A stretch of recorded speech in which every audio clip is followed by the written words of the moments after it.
నిరంతరం ఆదోని నియోజకవర్గంలో నాకు మద్దతుగా నిలిచే మైనారిటీలకు సంబంధించిన సమస్యల్ని మీ ముందు ఉంచడానికి ప్రయత్నం చేస్తాను అధ్యక్ష. అక్కడ ఆరేకల్లో బాలికల రెసిడెన్షియల్ స్కూల్ అధ్యక్ష 18 కోట్ల రూపాయల ఖర్చుతో నిర్మించారు అధ్యక్ష. దానికి స్టాఫ్, దానికి సంబంధించిన అడ్మినిస్ట్రేషన్ లేక నిరుపయోగంగా ఉంది, అడ్మిషన్స్ లేవు అధ్యక్ష.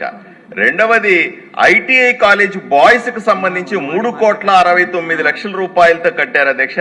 దాంట్లో కూడా ఈ రోజు అడ్మిషన్స్ లేకుండా నిరుపయోగంగా ప్రజలకు ఉపయోగపడకుండా ఉంది అధ్యక్ష. అలాగే టీజీఎల్ కాలనీలో ఉన్నటువంటి ఉర్దూ జూనియర్ కాలేజ్ బాలికల కోసం కట్టాము అధ్యక్ష.